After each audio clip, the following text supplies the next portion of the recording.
Boa noite, tudo bom, gente? Vamos lá, então. Bom, como o pastor falou, hoje em dia, se você pesquisar na internet ou qualquer mídia, né, na verdade a mídia está totalmente influenciada por uma visão anticristã, né? Então, qualquer coisa que você pesquise na internet, você bote ali cristianismo, crescimento do cristianismo, você vai encontrar basicamente duas respostas. O islamismo vai superar o cristianismo em números de fiéis até 2050, ou então, numa visão um pouquinho mais radical, até 2050 será o fim do cristianismo no mundo. Mas o que, na verdade, essas premissas, elas se baseiam em duas coisas, né? A questão da imigração dos muçulmanos para a Europa e pelo fato deles terem uma taxa de natalidade muito maior, o que realmente é verdade, né?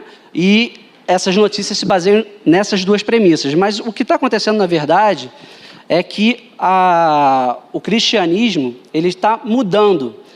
O que antigamente era concentrado, basicamente, na Europa Ocidental e nos Estados Unidos, está havendo uma dramática mudança, né, desse eixo, mudando do norte e do oeste do globo para o leste, uma mudança geográfica, do leste para do leste e sul, né, do globo.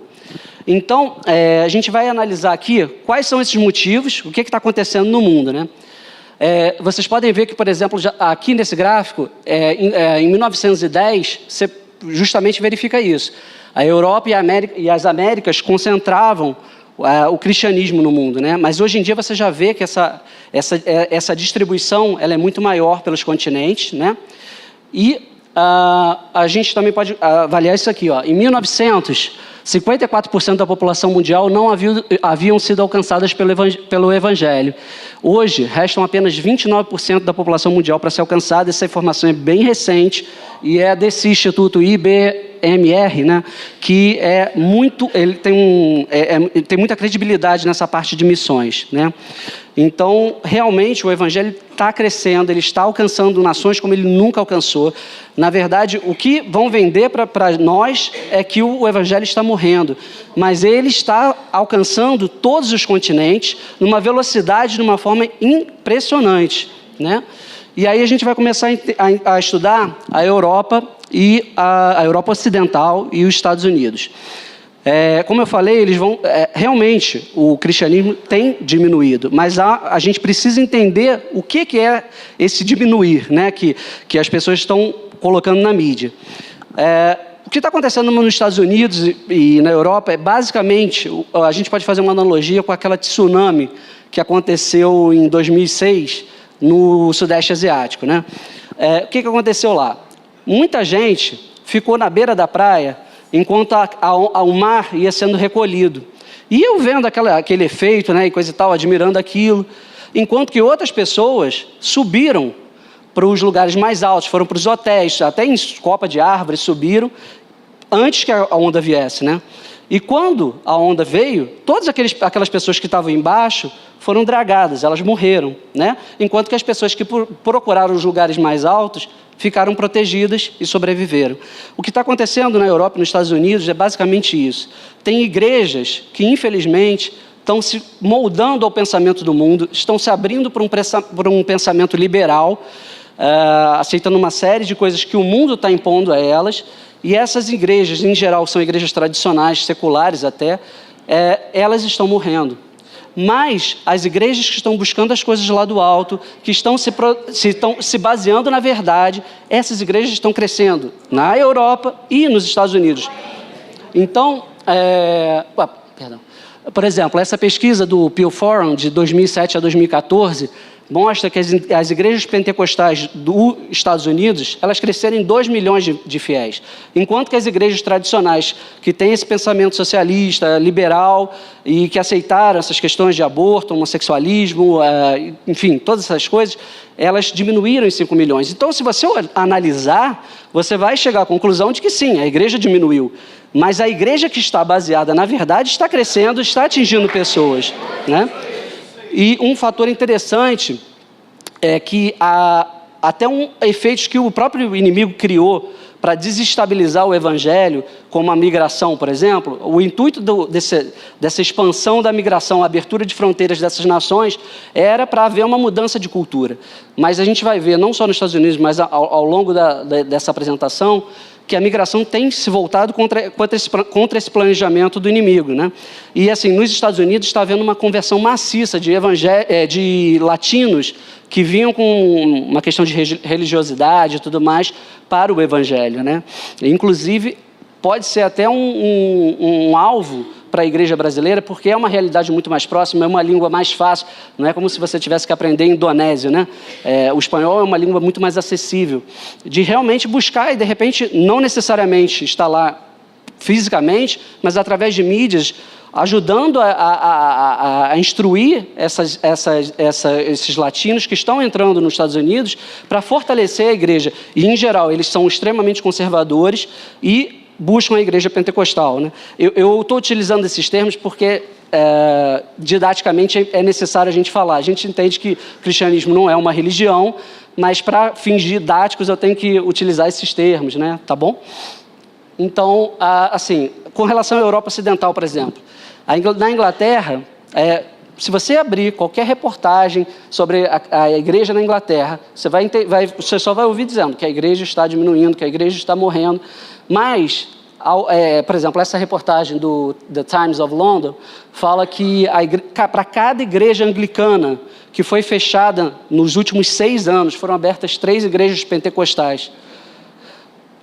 Até, como eu falei, essa questão da migração, por exemplo, eu li uma reportagem falando de uma igreja nigeriana, uma igreja original da Nigéria, que foi para a Inglaterra e já tem 600 igrejas. Uma denominação abriu 600 igrejas na Inglaterra. Ou seja, na verdade, pessoas de fora, né, imigrantes, estão indo para evangelizar uma nação que realmente foi um expoente aí em alguns séculos atrás na expansão do evangelismo, né, e tudo mais. Mas então, até propriamente essa questão da migração tem se voltado contra os planos originais que existiam para desconstruir o cristianismo, né? E, por exemplo, na França, a França é um caso bem diferente.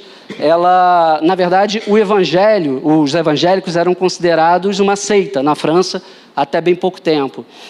Por questões da reforma e da contra-reforma, havia uma rixa muito grande e eles não recebiam bem os evangélicos. Mas, pela primeira vez, por exemplo, o presidente que foi recém-possado na França, ele convidou um pastor evangélico para representar. Ou seja, já demonstra que está havendo um impacto na nação com relação aos evangélicos.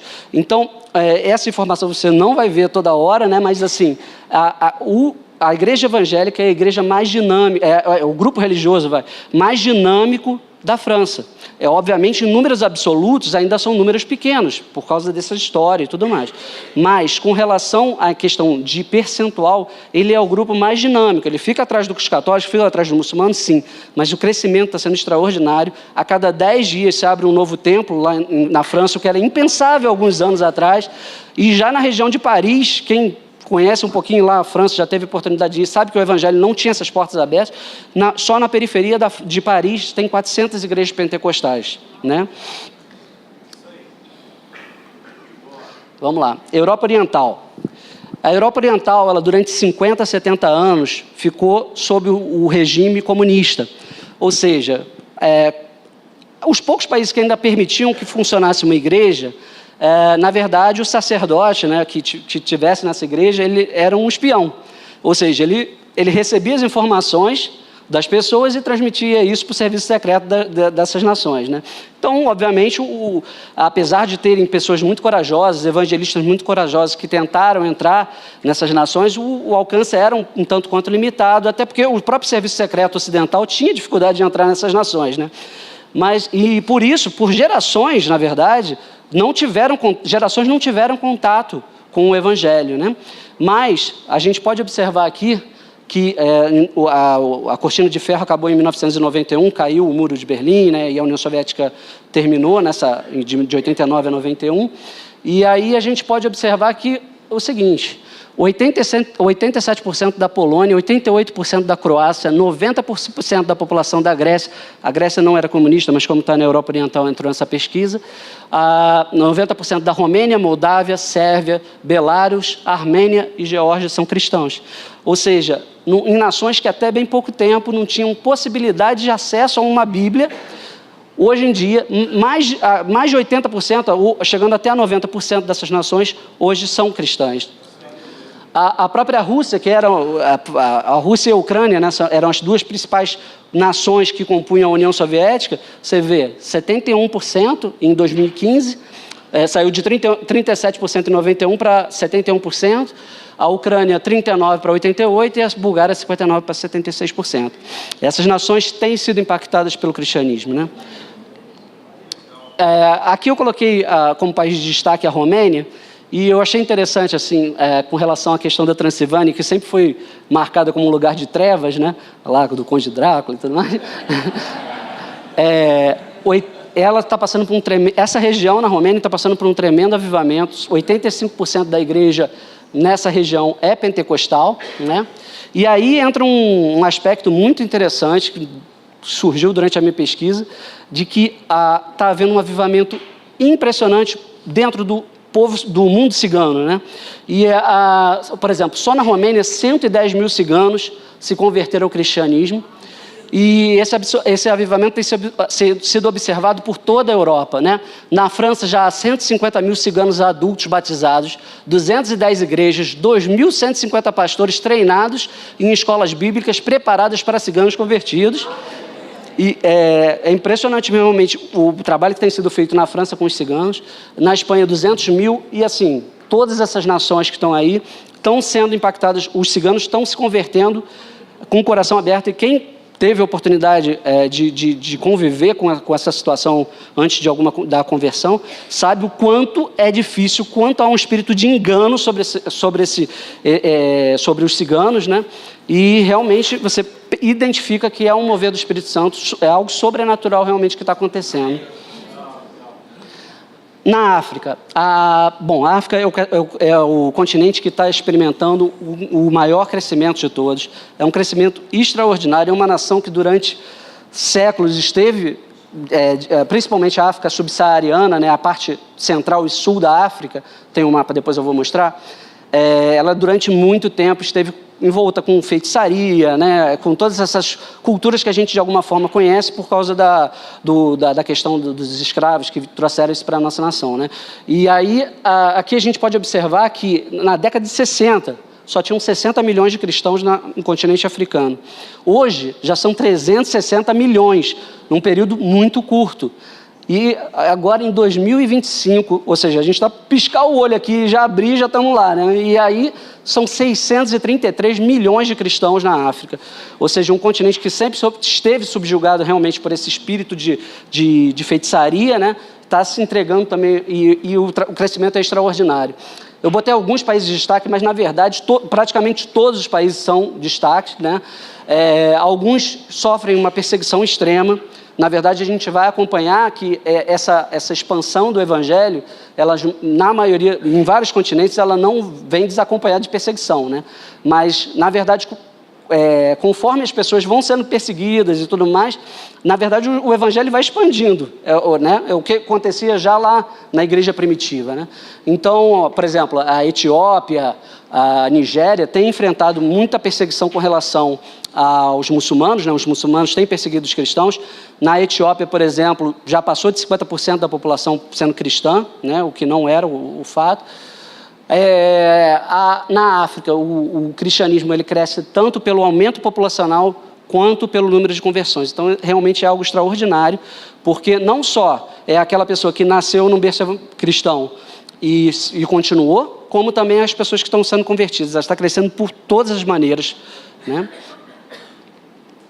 A América Latina é uma realidade bem próxima da gente, né? Eu não vou falar do Brasil para a gente, porque é uma realidade, né, para todos nós, mas assim, o que tem acontecido no Brasil, de certa maneira, tem acontecido em praticamente todos os países da América Latina.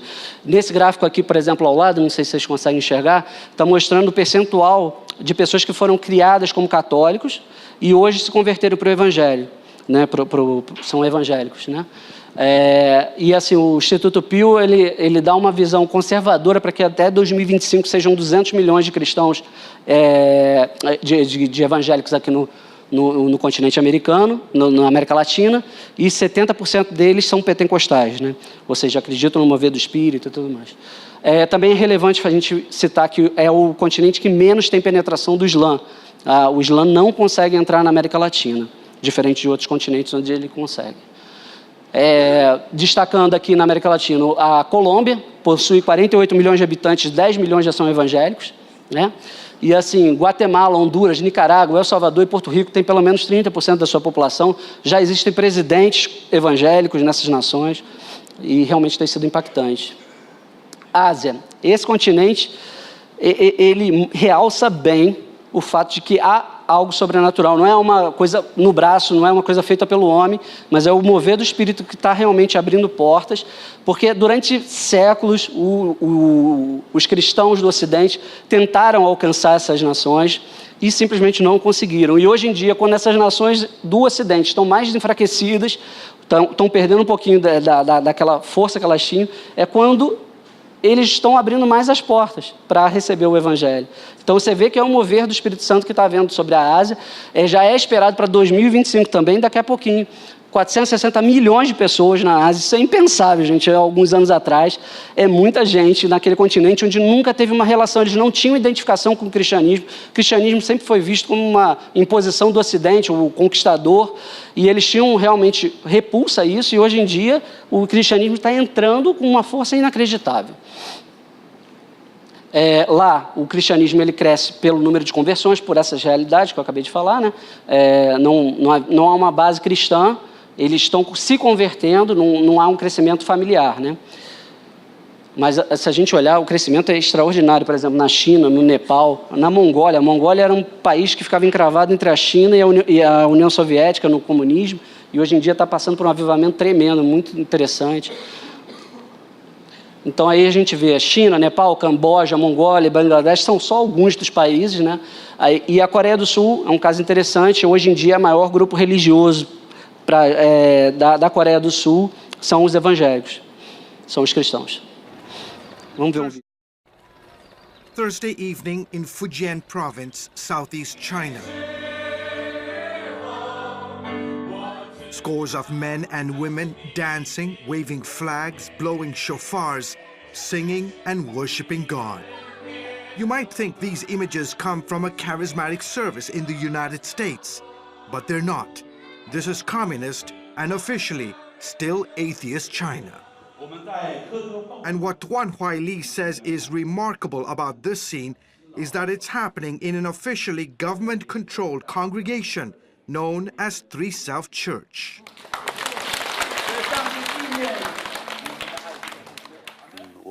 Dramatic changes are happening. God is moving in a powerful way inside these Three Self churches. Duan and his wife have witnessed this move firsthand. Both are evangelists and have for several years crisscrossed the Chinese countryside, documenting the Holy Spirit's move among Three Self churches. The most amazing thing is that the Lord is raising up God-loving people in these churches. So many brothers and sisters who love God deeply and want to serve Him. Pastor Duan says what is happening today in Beijing and in other parts of China as it relates to the powerful move of God amongst the Three Self churches is quite remarkable, taking into consideration where the church has been in the last 30 years. What was it like for the Three Self church 30 years ago? Every sermon that the pastor preached had to be vetted by the government authorities. Young people were never allowed to attend these churches so you only see old people, mostly women. Preaching about the power of the Holy Spirit was forbidden. You couldn't talk about end times or preach repentance. Topics on healings, miracles, signs, and wonders were out of the question. And today you can preach those messages? Yes, nowadays people have accepted these topics. Two main types of churches exist in China, registered and unregistered. Registered congregations, also known as Three Self-churches, are government approved. Unregistered, sometimes called underground or house churches, operate outside government control and for decades faced intense persecution. And with that persecution came tremendous growth. Three Self-churches, on the other hand, never experienced that kind of explosive growth until now. Now there's big revivals happening in the Three Self-churches. Dr. Zhao Xiao is one of China's foremost experts on Christianity. A former Communist Party member and atheist, Zhao converted after reading the Bible. What does that revival look like? If you go to Haidian Church, you find yourself in more than 100-meter line trying to get inside and worship. In Shenzhen, there are usually an average about 500 people being baptized each Sunday. And you know, 30, 40 years ago, the Chinese government had a law that said, you know, young men and women below the age of 18 could not attend these Three Self-churches. Is that the case still today? There's an increasing proportion of them in churches now. More young male believers, professionals, mainstream celebrities, especially in the big cities, that are attending the church, unlike the past when it was mainly the elderly who attended. Back at the Thursday night meeting in Fujian province, folks have gathered for a 4-day event affectionately called Love Camp. Love Camp aims to help the believer grow in their faith walk and get closer to God. Pastor Sun Rengwei leads the camp and says the idea came 12 years ago when he says the Holy Spirit one day showed up while he was preaching at the Three Self-church he pastors here. Pastor Sun says his church had never experienced anything like it. We were seeing something unprecedented. We had no theological training in the move of the Holy Spirit. This was completely new for us. Word quickly spread. We were one of the first churches to experience this in this area. Soon, leaders from other churches came to us and were eager to receive the Holy Spirit. Later, they also started witnessing the Holy Spirit's move as well. The church runs 2 orphanages and 2 elderly care centers, and twice a year puts on the Love Camp. We have 4 goals in this camp: to evangelize people, strengthen the family, disciple believers, and encourage other Three Self-churches to embrace the power of the Holy Spirit. For Pastor Duan and his wife, this is evidence that God is doing something special in the world's most populous nation. I was speaking in Shandong, Henan, and Zhejiang recently. Around 8,000 people joined the meeting. Last Christmas, I was speaking at a Three Self-church in Yuhuan. I was amazed. There were 12,000 people. 12,000. They, Dr. Zhao and countless others, say they feel honored to play a part in helping more Chinese turn to Jesus Christ. The number of Christians in China is growing rapidly. It means Christ is starting to play an active role in China's society. That is good in many ways. George Thomas, CBN News, China. E o que é muito interessante é isso, né? Porque essas igrejas elas nunca experimentaram, elas eram controladas pelo governo e realmente eram mais ou menos como acontecia naquela etapa do comunismo que eu falei mais cedo. E havia uma igreja muito vibrante na China, que era a igreja subterrânea, era a igreja para o governo clandestina, né? Que realmente cresceu extraordinariamente, mas essa que os cristãos que iam às igrejas, essas igrejas das 3 autonomias, era uma igreja morta e, no entanto, o Espírito Santo começou a avivar e realmente tem crescido extraordinariamente, né? Então, a China vai desempenhar um papel extraordinário no crescimento a gente vai até ver mais tarde num vídeo que vai falar sobre isso. Eles têm um papel fundamental na expansão do evangelho com as missões, né? Com relação à Índia, né, a gente tem esse censo de 2011, um censo do governo, que aponta que são 29 milhões de pessoas que são cristãos. Mas a gente começa a observar o seguinte, por exemplo, esse gráfico mostra províncias que têm maioria cristãs dentro da Índia, né? E sites que são conservadores, hindus, né? Eles mostram o seguinte, essa aqui está em inglês, mas eu mantive... são 3 milhões de conversões por ano, né? E já se fala, na verdade, não em 29 milhões, mas em 76, quase 77 milhões de cristãos hoje na Índia, né? Você encontra igrejas com 160 mil membros. É algo extraordinário realmente também que está acontecendo na Índia. Sofrem muita perseguição os cristãos. Inclusive, um dos indicadores para o fato da igreja na Índia estar crescendo é o fato do governo ter criado uma lei anticonversão. Ou seja, o próprio governo está começando, muito levado pelos radicais hindus, a tentar conter o avanço do cristianismo, né? Mas ele está crescendo, como a gente pode ver aqui. O Oriente Médio. O Oriente Médio, a gente tem esse gráfico. Esse gráfico foi baseado até 2010. A gente sabe que depois de 2010, com o ISIS, houve uma série de mudanças no Oriente Médio. Mas até 2010, esses números são impressionantes, são feitos por um instituto muito confiável do Texas, uma universidade lá também do Texas, já apontavam para uma média estimada de 10 milhões de convertidos dentro do Oriente Médio, de cristãos, em locais extremamente hostis, sendo que eles apontavam que, na verdade, poderia ter em torno de 16 milhões de cristãos lá. Com o ISIS, houve uma mudança, realmente diminuiu um pouquinho o número de cristãos no Iraque e na Síria, mas a própria perseguição contra os cristãos levou a muitos muçulmanos do Oriente Médio a se perguntarem o que o Islã estava fazendo, né? E acabaram abrindo o coração para receber a palavra, né? A gente vai ver esse vídeo mais. Throughout the nearly 1,400-year history of Islam, it's resisted the Christian gospel. For centuries, many Christians tried to reach Muslims with the good news with little success. But according to many reports throughout the Middle East and around the world, that history is changing. Nazar Shaheen is the host of Light for All Nations, a Christian program seen throughout the Middle East. I see many Arabic-speaking people turning to Christ, accepting him as Lord and Savior. What's happening nowadays in the Muslim world has never happened before. Father Zachariah Boutros, an Egyptian Coptic priest, is one of the foremost evangelists to the Muslim world. He says Muslims of all ages and backgrounds are accepting Jesus Christ. Young and old, educated and not educated, males and females, even those who are fanatic. One fanatic Muslim who came to faith in Jesus Christ is Samir Ahmed Mohammed. He studied for years to become a Wahhabi sheikh, one of the most virulent forms of Islam. He hated Christians and the church, but his heart changed when he heard the gospel. I dedicated my life to Jesus Christ. Jesus forgave me for my sins. He gave me eternal life and peace. And the second thing, I really suffered in my daily life. But I had peace, I had joy, because Jesus entered my heart. But Mohammed is just one of many Muslims who are coming to Jesus.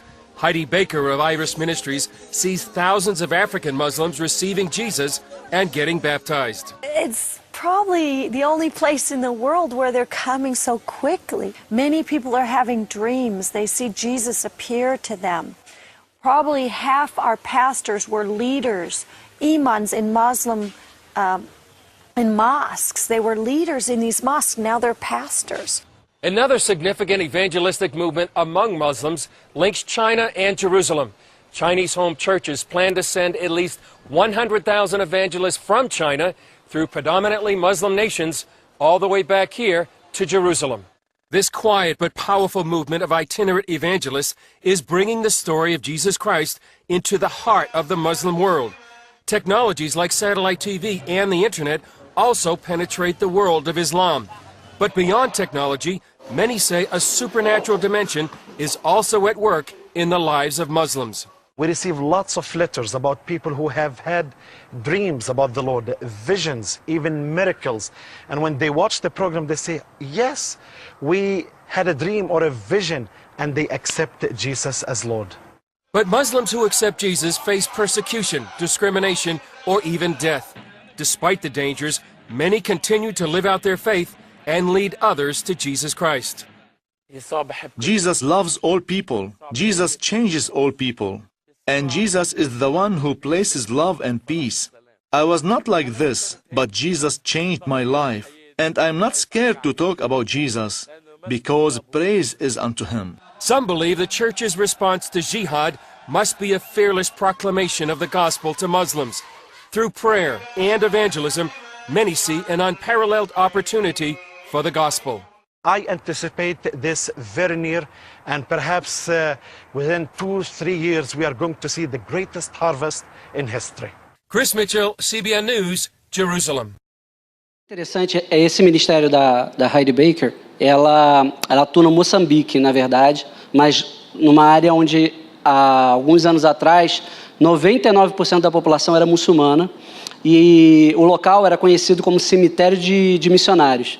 Hoje o governo já oficializou que a província onde ela atua é totalmente cristã. Todos os muçulmanos que habitavam naquela região foram convertidos.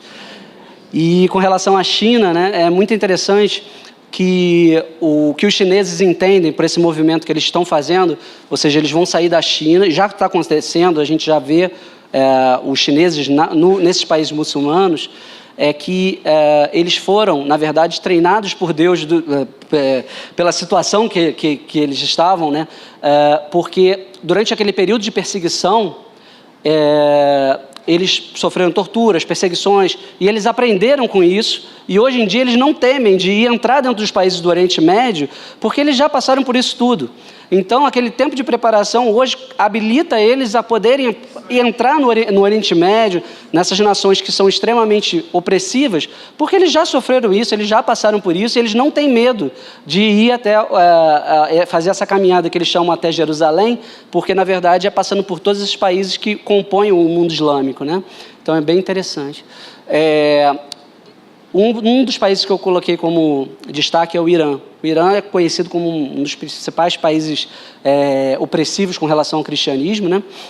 E, na verdade, esse versículo eu peguei de um pastor evangélico, né, que transmite programas via satélite, via internet para o Irã. Ele é iraniano, mas está nos Estados Unidos, se eu não me engano. E ele bota, e porei meu trono em Elão e destruirei dali rei e príncipes, diz o Senhor. Acontecerá, porém, nos últimos dias que restaurarei do cativeiro a Elão, diz o Senhor. Jeremias 49, 38 e 39. O Elão, pelos estudiosos, é considerado o Irã, né? E eles tomam isso realmente como uma profecia. E o que tem acontecido no Irã é realmente algo extraordinário. Hoje já é estimado entre 2 a 3 milhões de iranianos convertidos ao cristianismo dentro do Irã, o que isso também era impensável alguns anos atrás.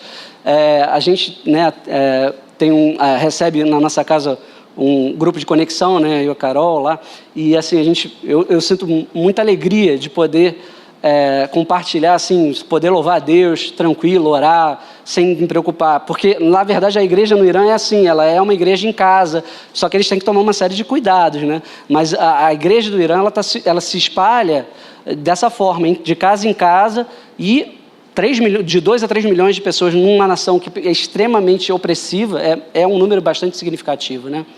E aí eu botei a vida de um mártir como uma semente plantada no solo, que primeiro morre para depois produzir muito fruto, baseado em João 12, 24, porque a gente realmente, lógico, como cristãos, nos faz mal ver um irmão nosso sendo torturado, morto, né?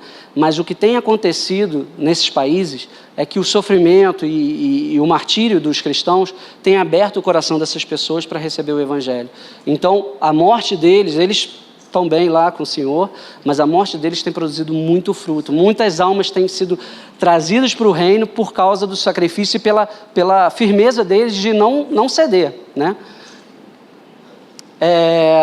Agora, na Oceania, nós temos 3 países de destaque, a Indonésia, Fiji e Samoa.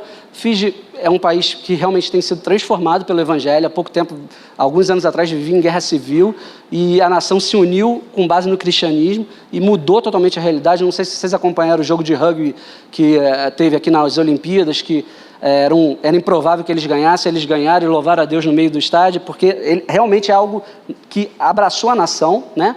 E Samoa foi o primeiro país do mundo a ser oficialmente cristão. Ele não é permitido nenhuma outra religião a não ser o cristianismo, né? E a Indonésia a gente vai ver agora. In the last 5 years, Indonesia has been experiencing a surge in Christianity. Churches here say that 30% of this Muslim country is now Christian. Much of the growth in Christianity in this country comes from the Pentecostal churches. The pastors testify that more and more people, including Buddhists and Muslims, are attracted to attend the Christian services. Pastor Billy Jotoraharjo has seen tremendous growth in his church. The congregation has increased from 400 to more than 6,000 members in just 4 years. We always pray open heaven. God, we pray open heaven. God touch people, even in outside, they got healed. Outside, they got saved. Eddie De La Rosa is a former Buddhist. His wife, Sophie, is a former Muslim. Both experienced the power of the Holy Spirit at Pastor Billy's church. Eddie had pancreatic cancer that had spread to his liver. He was given only 6 months to live. Every day, I'm waiting for that. One day, my friend Christian, she told me, try my Jesus. I said to Jesus, give me a chance, I will serve him. Give me one more chance. Today, after 6 years, Eddie is well and regularly attends this Christian church. I believe I'm healed with my faith. Jesus is my healer. Jesus is my Savior. Jesus is my Lord, my Master, everything. Sophie first came to the church when she brought her parents-in-law to the service. There I felt at peace. When I went home in the evening, I turned on the radio and I heard the Muslim prayer and I prayed, God, please lead me to the right way. I went to the Christian church more regularly until I enjoyed it, and I decided to surrender my life to Jesus. More and more people are coming to Christ in the world's biggest Muslim country. Leaders say it is the prayers and the unity of the churches that have opened its doors for salvation. Lucille Talusan, CBN News, Jakarta, Indonesia.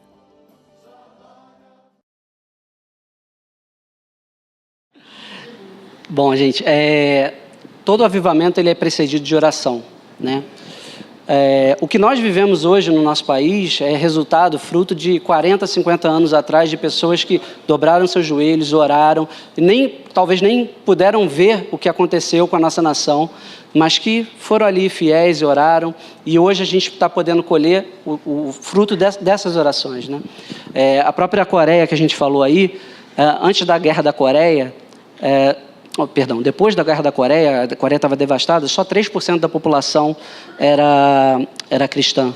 E todo dia eles iam, e continua até hoje, na verdade, 4h30 da manhã para a igreja para orar, declarando que a Coreia ia ser uma nação cristã.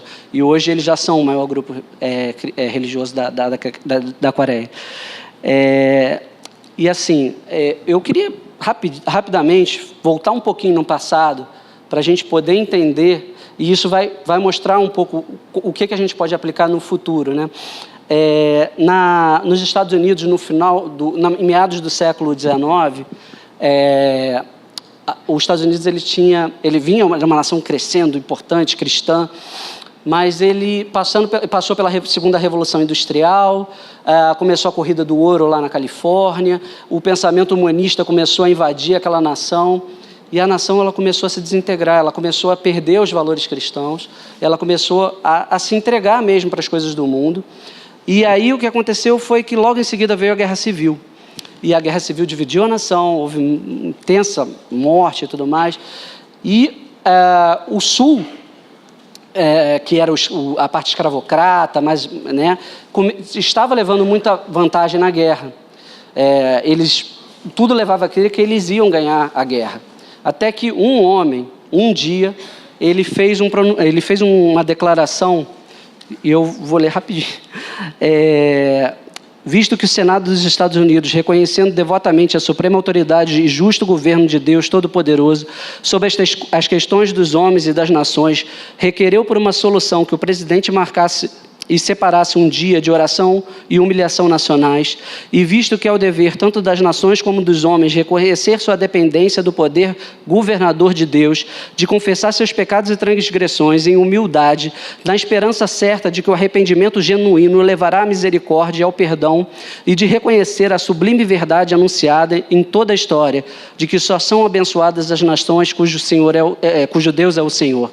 E visto que temos sido os recipientes das melhores bênçãos celestiais que temos sido preservados durante todos esses anos de paz e prosperidade, que temos crescimento em número, riqueza e poder como nenhuma nação jamais cresceu, ainda que nos tenhamos esquecido de Deus. Que nos tenhamos esquecido da graciosa mão que nos tem multiplicado, enriquecido e fortalecido, e que temos vagamente imaginado, segundo a ilusão dos nossos corações, que todas essas bênçãos têm sido produzidas por alguma superior virtude própria, ainda que tenhamos estado intoxicados pelo sucesso constante e nos tenhamos tornado autossuficientes, não sentindo mais a necessidade da graça remidora e preservadora, orgulhosos demais para orar ao Deus que nos criou. Cumpre-se, portanto, humilhar-nos perante o Poderoso, confessar nossos pecados nacionais e orar por clemência e perdão. Agora, pois, em aquiescência à solicitação, estando em pleno acordo com o Parlamento do Senado, mediante essa proclamação, marco e separo o dia de terça-feira, 30 de abril de 1863, como dia de humilhação, jejum e oração nacionais. E por esse ato solicito todo o povo que se abstenha nesse dia de todas as atividades ordinárias, seculares, e que se una em seus diversos locais de adoração pública, em seus respectivos lares, na observância do dia consagrado ao Senhor e devoto ao desempenho dos deveres religiosos próprios a essa ocasião solene. Tendo cumprido tudo isso em sinceridade e verdade, descansamos humildemente na esperança autorizada pelos ensinos divinos e, não menos, com o perdão de nossos pecados nacionais e com a restauração de nosso país, atualmente dividido e sofredor, para que retorne à sua anterior condição de feliz união e paz. Em testemunho assino em nome e ordeno seja fixado o selo dos Estados Unidos, efetuado na cidade de Washington, em 30 de abril do ano do Nosso Senhor, de 1863. Abraham Lincoln, presidente dos Estados Unidos. 3 meses depois, naquele dia foi decretado, todo o norte dos Estados Unidos parou, se ajoelhou e orou. Eles pararam tudo, durante um dia. Pelo menos parte de uma nação se voltou para Deus, pediu perdão e endireitou a sua vereda. 3 meses depois, na Batalha de Gettysburg, o norte começa a vencer, a situação muda e eles vencem a guerra. E dali para frente, os Estados Unidos estava pronto para o maior avivamento da história, até agora, e pronto para o crescimento do que tudo isso que nós estamos desfrutando vem muito em parte do que os Estados Unidos fez, né? Daqueles homens e mulheres que dedicaram as suas vidas, né? Um dia de oração, né? Então, assim, se você sentiu no seu coração hoje de orar por alguma nação, ou nos próximos dias, ore. A sua oração vai ecoar por toda a eternidade. As vidas vão ser salvas, portas vão ser abertas. Então, se for algo que Deus colocou no seu coração, ore por essas nações. Vocês vão estar salvando vidas, com certeza. Agora, o mais importante, acima de tudo, dessa apresentação, é que a gente possa continuar na nossa missão, no nosso chamado, dia a dia, fazendo o que Deus colocou nos nossos corações, para cumprir o propósito que Ele tem para as nossas vidas, para que a gente não seja influenciado por essa voz, né, do inimigo tentando bater, de vocês estão derrotados, não. A gente está prestes, a gente está vendo aí a maior colheita e a última grande colheita, entende? Então, era isso.